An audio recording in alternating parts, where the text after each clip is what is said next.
રાધે રાધે, જય સિયારામ. આપણે શ્રી શ્રી રાણીમા અને રૂડીમાનું ચરિત્ર ચાલે છે.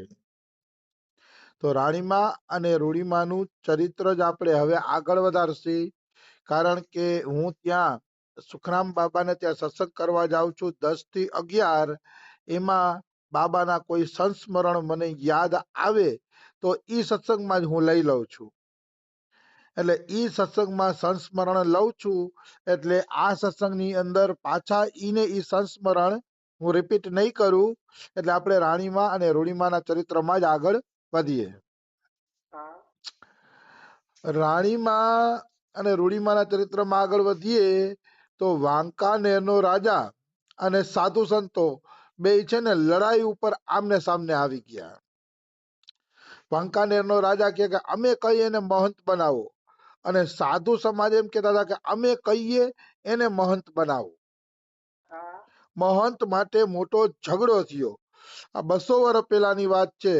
એટલે એવું કહી શકાય કે મહંત માટે ઝઘડા તો પ્રાચીન કાળથી હાયલા આવે છે. માણસ બધુંય મૂકી શકે છે પણ મોટા થવાનો મોહ મૂકી શકતો નથી. મારે મોટું થવું છે, મારે ગાદીપતિ બનવું છે, હું મહંત બની જાઉં તો 10-15 માણસો મને વધુ ઓળખે, આવી ભાવનાઓ મનુષ્યના મનમાંથી જાતી નથી. એ તો રાણીમાં જેવા કોઈ સારા સંત મળી જાય, રૂડીમાં રાણીમાં જેવા સંત મળી જાય તો જીવને ખબર પડે છે કે આ એક આસક્તિ જ છે, અને આ આસક્તિથી જીવને કાંઈ મળવાનું નથી. કાંઈ એટલે કાંઈ નહીં મળે. ઈ આવા કોઈ વિરલા સંતો જ મનુષ્યને ઓળખાવી શકે છે. નહીતર આ બધી ઓળખાણ થતી નથી. આવી વસ્તુ છે. તો બે જણા વચ્ચે લડાઈ થવાની તૈયારી હતી. તો રાણીમાં રાજા પાસે ગયા અને રાજાને ફટકાર્યા કે રાજા, તમને હવે કઈ લોભ હોય રાજ્ય વધારવાનો તો દુશ્મનો હારે લડો, સાધુ હારે શું કામ લડો છો? એ કે જો કઈ એવો મોહ હોય તો તમને એ કે. અને બીજું એને કીધું કે તમે રાજા કેવા, આ રીતે સાધુ સંતોની રંજાડ કરો તો કાલ સવારે સમાજ શું કહેશે કે રાજાએ સાધુ ઉપર હુમલો કરાયો, સાધુ હારે મારપીટ કરી, આ રીતે વઢે છે એને.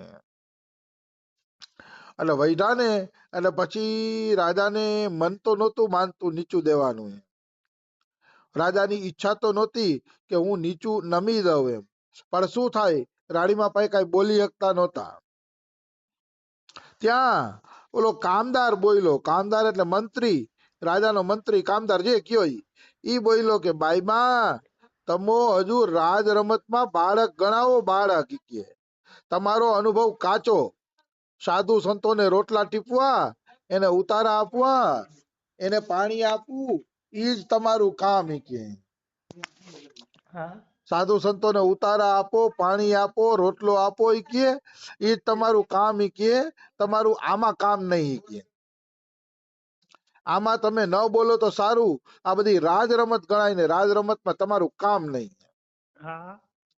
તો રાણીમાં બોલે છે, હશે કામદાર હશે. ઈ કે તમે કયો એમ, હું તો ભરવાડની દીકરી, મને બીજી શું ખબર પડે, પણ મારી ઈચ્છા છે કે આજે વાંકાનેરના પાદરમાં મારે છે ને લોહી નથી રેડાવા દેવું. ઈ કે અરે તમે તમારું પદ હાંચવીને બેહો, મંત્રીનું કામ કરો, હું સાધુનું મારું કામ કરીશ. રાણીબાઈ કે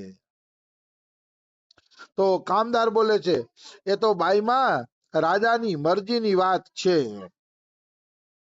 મહારાણા જો આવા ભિખારીનું ધાયરું થવા દઈએ તો કાલે પાડોશીના રાજા અમારી ઇજ્જત નહીં કરે. કે શું પાડોશીના રાજા પાસે અમે રાજ ટકાવી શકશી? કે બિલકુલ રાજ નહીં ટકાવી શકીએ.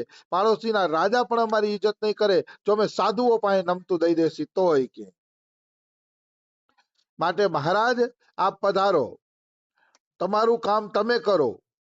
પછી કે ગીત ગવડાવો, રાસ ગરબી ગાનારાઓની ભજન મંડળી કરો, ઈ તમારી રાહ જોતી હશે, એવું કરો. કે આ કઈ કરવાની જરૂર નથી. કામદાર કડવી ભાષા બોલે છે રાણીમાની. તો કડવી ભાષા બોલ્યા ને તો રાણીમાને ગુસ્સો આવી ગયો. ભક્તને કોઈ દી ગુસ્સો નહીં દેવડાવવાનો, કારણ કે ભક્તને જે ગુસ્સો દેવડાવે છે ને એનું ભલું નથી થતું. હા મનુષ્ય બધાયમાંથી બચી શકે છે પણ વૈષ્ણવ અપરાધમાંથી બચી શકતો નથી. એ ફાઇનલ વાત છે. હા બિલકુલ. પાપનું પ્રાયશ્ચિત છે. તમારાથી કોઈ અપરાધ થઈ ગયા હોય તો એનું પ્રાયશ્ચિત છે, પણ વૈષ્ણવ અપરાધનું કોઈ પ્રાયશ્ચિત નથી. વૈષ્ણવ અપરાધ સર્વથી ખતરનાક છે. એટલે મનુષ્યએ વૈષ્ણવ અપરાધ કરવો જોઈએ નહીં. અહીંયા મંત્રી વધી વધીને બોલે છે. અરે રાણીમાં સામે આવી વટ દેખાડવાની શું જરૂર છે મંત્રીને? હા એટલે રાણીમાને ગુસ્સો આવી ગયો અને કહે છે કે મારો ઠાકર તારું મોઢું કાળું કરે. કે કેમ મારો ઠાકર તારું મોઢું ફેરવી નથી દેતો? ચા કે તારું મોઢું કાળું કર. રાણીમાં કીએ તું સાધુઓનો દ્રોહ કરસ. હા અને આમ બોલતા બોલતા રાણીમાનો ચહેરો લાલ હિંગોળા જેવો થઈ ગયો અને એની આંખમાંથી ચિનગારીઓ ખરવા માંડી. રાજા સાહેબ ડરી ગયા અને એટલી જ વારમાં ઓલાનું મોઢું કાળું થઈ ગયું. હા કામદારનું વૈષ્ણવ અપરાધના કારણે કામદારનું મોઢું તરત જ કાળું થઈ ગયું. કહેવાનો ભાવ છે, સાધુ સામે આપણો વટ હાલતો નથી. હા રાજા હોય, મહારાજા હોય, કોઈ પણ હોય, ગમે એની સામે ભલે મોટો મોટો વટ કર્યો હોય, પણ સાધુ સામે બધાયને ઝૂકવું પડે છે. સાધુ પાસે કોઈનો વટ હાલતો નથી. અમારા શ્રી શ્રી રમેશ બાબા બહુ સરસ મજાની કથા સંભળાવતા કે સિકંદર જ્યારે ભારત ઉપર ચડાઈ કરવા આવતો હતો, આમ અફઘાનિસ્તાન ને પાકિસ્તાન ને ઈરાન ઈરાક થઈને ભારત ઉપર ચડાઈ કરવા આવતો હતો, ત્યારે એના ગુરુ એરિસ્ટોટલે એને કીધું હતું કે બેટા ભારતમાં કોઈ લંગોટ ધારી સાધુ હારે વેરઝેર ન કરતો હોય. જો તારે આખા ભારતમાં વિજય મેળવવી હોય, આખા ભારતની અંદર તારે મોટું થવું હોય, તો તું કે ભારતના સાધુ હારે છે ને વટે ના ચડતો હોય, એની હારે મગજમારી ન કરતો. પણ આ વાત એરિસ્ટોટલની સિકંદર સમજી ન હોય કોઈ. અને જ્યારે સિકંદર ભારતમાં આવ્યો ને ત્યારે એક જગ્યાએ નદીએ પાણી પીવા સ્નાન કરવા જતા હતા. નદીએ હા તો સ્નાન કરવા જતા હતા ને તો જંગલની અંદર એક હાંકડી કેડી હતી. એ હાંકડી કેડીમાં હાલ્યા જતા હતા તો સામેથી એક સંત સ્નાન કરીને આવતા હતા. સિકંદર સ્નાન કરવા જતો હતો અને સંત સામેથી સ્નાન કરીને આવતા હતા. આવતા હતા ને તો ઓલા રાજાએ કીધું, એ સાધુ હટી જા, ખબર તને કોણ આવે છે? સાધુ કે ભાઈ મારે શું મતલબ છે કોણ આવે છે કોણ નથી આવતું? હું સ્નાન કરીને આવું છું, મારે મારી કુટિયાએ જવું છે. કે તો હું તો કે આ જ રસ્તે હાલવાનો છું. તો કે નહીં, આ રસ્તે જો રાજા સાહેબ આવે છે, હાલી કે જગ્યા કર દે. તો કે ભાઈ રાજા સાહેબ હશે એના ઘરનો. સંત કીએ મારે રાજા સાહેબ હારે શું લેવા દેવા? કે તો એ માનતા નથી ને તો સિકંદર સંતને ધક્કો દઈને જાળીમાં નાખી દે, કાંટાવાળી. ધક્કો દઈને કાંટાવાળી જાળીમાં નાખી દીધા. અને પછી સિકંદર નદીમાં સ્નાન કરવા ગયા, પણ આ સિકંદરની મોટામાં મોટી ભૂલ થઈ અને બીજું એને ગુરુ આજ્ઞાનું ઉલ્લંઘન કર્યું. ગુરુએ કીધું તું કે બેટા કૌપિનધારી સંત હારે મગજમારી ન કરતો. ભારતમાં એ વાત સિકંદર માન્યો નહીં અને એને આ સાધુનો અપરાધ કર્યો. એ અપરાધના કારણે સિકંદર અને પોરુષનું યુદ્ધ થયું. એમાં પોરુષે સિકંદરને હરવી દીધા. એટલે હરવી દીધા એમાં થોડોક મચ્છરોનો ફાળો હતો. એને મચ્છરો એવા કરડ્યા ને ભારતના, આપણે તો આદત હોય ભારતના મચ્છરોની, એટલે આપણે વાંધો ન આવે, પણ સિકંદરના કોમળ સિપાહીઓ, અંગ્રેજી સિપાહીઓ આ મચ્છર કરડવાનું સહન ન કરી ગયા ને બધી જગ્યાએ મેલેરિયા ફાટી ગયો. મેલેરિયા ફાટી ગયો ને એટલે સિકંદરનું સૈનિક હતું ને એ થાકી ગયું અને એને કહી દીધું કે ભાઈ હવે અમે આગળ યુદ્ધ નહીં કરી, અમને અમારું ઘર યાદ આવ્યું છે. તો સિકંદર કે ઘર આવ્યું છે તો હાલો હવે પાછા વળીએ, કારણ કે સિકંદરની હિંમત તૂટી ગઈ. આ રોગ જ એવો ફેલાઈ ગયો હતો મચ્છરિયાના કારણે. પણ એના મૂળમાં હતો સાધુ અપરાધ. સિકંદરે સાધુઓનો અપરાધ કર્યો હતો, ઈ એના મૂળની અંદર હતો. આવી વાત છે.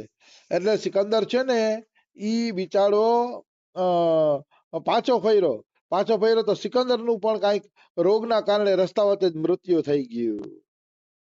ત્યારે સિકંદરે મરતી વખતે કીધું તું કે મારા હાથ છે ને નનામીમાંથી ખાલી રાખજો અને ખાલી રાખીને દેખાડજો જગતને કે મેં અડધી પૃથ્વી જીતી લીધી તોય હું કાંઈ લઈને જાતો નથી. એ દેખાડવા માટે સિકંદરે જ કીધું તું કે મારા હાથને છે ને તમે ખુલ્લા રાખજો, જેથી જગતને ખબર પડે કે જુઓ હું કાંઈ લઈને જાતો નથી. આવી વસ્તુ છે. હા એટલે ભારતના સાધુ હારે સિકંદર પણ જીતી ગયો નથી તો બીજાની શું તો ઓકાત છે. એટલે સાધુ અપરાધ ક્યારેય ન કરવો જોઈએ.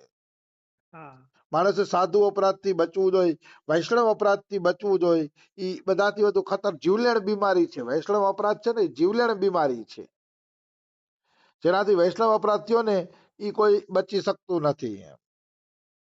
આ વાત મેં અમારા ગુરુજી પાસે ને રમેશ બાબા પાસે 200 વખત સાંભળી હશે, વૈષ્ણવ અપરાધની વાત. હા રોજ એ સત્સંગમાં એક તો ચર્ચા આવે જ, વૈષ્ણવ અપરાધ નહીં કરવો નહીં કરવો. એ તો ચર્ચામાં વાત આવતી જ હોય, કારણ કે એ ગંભીર બીમારી છે. હા આવી વસ્તુ છે. તો આણે વૈષ્ણવ અપરાધ કર્યો એટલે એનું મોઢું કાળું થઈ ગયું મંત્રીનું. રાણીમાનો અપરાધ કર્યો એટલે. આવો જ એક બીજો પ્રસંગ આવે છે.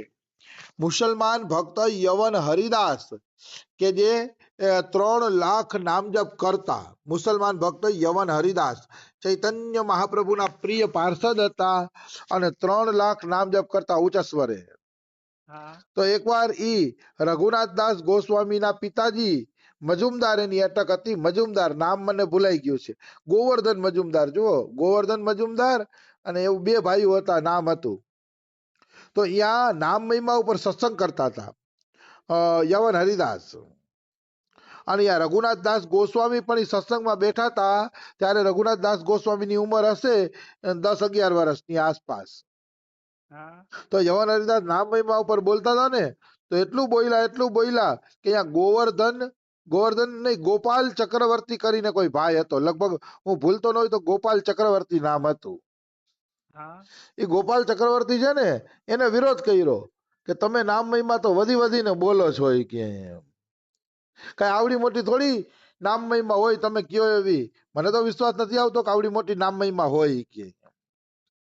તો યવન હરિદાસ કહે નામ મહિમા હોય અને આવડી મોટી નામ મહિમા છે અને છે કે અવશ્ય છે કે નામ મહિમા. એમ તો કે હા, તો કે હું ન માનું. ગોપાલ ચક્રવર્તી કહે. તો હરિદાસ કહે કે આ નામ મહિમા સાચી જ છે કે જો સાચી ન હોય કે તો હું ગમે કરવા તૈયાર છું. તો ગોપાલ ચક્રવર્તી બોલે છે કે જો નામ મહિમા સાચી હોય તો ઠીક છે, ખોટી હોય તો મારું નાક, ખોટી હોય તો ઠીક છે, સાચી હોય તો મારું નાક ખરી પડે. ગોપાલ ચક્રવર્તી એમ બોલે છે કે નામ મહિમા સાચી હોય તો મારું નાક ખરી પડે. તો યવન હરિદાસ પણ બોલ્યા કે જો નામ મહિમા ખોટી પડે તો મારું નાક ખરી પડે. આ રીતે બે વચારે શરત લાગી ગઈ. પણ વાસ્તવમાં શાસ્ત્રમાં જે નામ મહિમા લખેલી છે એ ખરી છે, એ સાચી છે, એનો એક શબ્દ પણ ખોટો નથી. શાસ્ત્રની વાતો જેને ખોટી લાગે ને એ વ્યક્તિ ભાગવત પ્રાપ્તિ તો દૂર, એ કોઈ જગ્યામાં સફળતા પ્રાપ્ત નહીં કરી શકે, સંસારમાં સફળતા પ્રાપ્ત નહીં કરી શકે અને ભગવાન પાસે પણ એ સફળતા પ્રાપ્ત નહીં કરી શકે. જેને આપણા શાસ્ત્રો ખોટા લાગે છે, જેને એવું લાગે છે કે આ શાસ્ત્રો તો પ્રાચીન ઋષિઓએ લખી નાખ્યા ને આમ કર્યું ને હવે એ કામના નથી, બધા મૂર્ખ છે. મૂર્ખના દીકરા કેવું હોય તો કહી શકાય જેને શાસ્ત્રો ઉપર અવિશ્વાસ છે. કારણ કે સનાતન ધર્મને ટકાવવા વાળા શાસ્ત્રો જ છે અને શાસ્ત્રોમાં જે દિવ્ય સિદ્ધાંતો આપવામાં આવેલા છે એવા દિવ્ય સિદ્ધાંતો કોઈ જગ્યાએ નથી. રમેશ બાબા એમ કહે છે, અમારા બાબા એમ કહેતા હોય કે ગીતાજીથી સારી વાત કોઈ દેખાડી દઈએ તો કે હું એનો ગુલામ થઈ જાઉં, એના ધર્મને સ્વીકારી લઉં. જેટલી ઉદારતાથી ધર્મની વાત ગીતાજીમાં કરવામાં આવી છે એટલી ઉદારતાથી કોઈ ધર્મમાં કરવામાં આવી નથી. આવી વસ્તુ છે. તો ગોપાલ ચક્રવર્તી ખોટા હાથે ચડ્યા હતા યવન હરિદાસની સામે. એટલે ગોપાલ ચક્રવર્તીનું નાક 2 મહિનામાં જ ખરી પડ્યું. કારણ કે એને વૈષ્ણવ અપરાધ કર્યો એટલે 2 મહિનાની અંદર ગોપાલ ચક્રવર્તીનું નાક છે એ ખરી પડે છે. આ રીતે યવન હરિદાસે આવા પ્રત્યક્ષ પ્રમાણ દ્વારા દેખાડી દીધું કે નામ મહિમા સત્ય છે. અને બીજું આ ઘટના ઉપરથી પ્રમાણ મળે છે કે વૈષ્ણવો સામે, ખાસ કરીને જે શાસ્ત્ર પ્રમાણે સત્સંગ કરે છે એવા વૈષ્ણવો સામે ટક્કર લેવી જોઈએ નહીં. કારણ કે શાસ્ત્રની જ જીત થશે અને ખોટા તર્ક કરવા વાળાની હાર થશે, એ પાકું છે. અત્યારે તો જો કે સંતોએ શાસ્ત્રોને નેવે જ મૂકી દીધા છે. ધિક્કાર છે. હું તો કહું એવા કોઈ સંતને સાંભળવા ન જોઈએ કે જેના સત્સંગમાં શાસ્ત્રનું પ્રમાણ વચ્ચે ન આવતું હોય. સાંભળવા જ ન જોઈએ. બેકાર છે. એ તમને અવળે જ રસ્તે લઈ જશે. એટલે હા. શાસ્ત્રીય પ્રમાણ વાળો સત્સંગ જ સાંભળવો જોઈએ. તો સમય થઈ ગયો છે, બીજું આપણે કાલે લઈ લેશી. રાધે રાધે, જય સિયારામ. રાધે રાધે.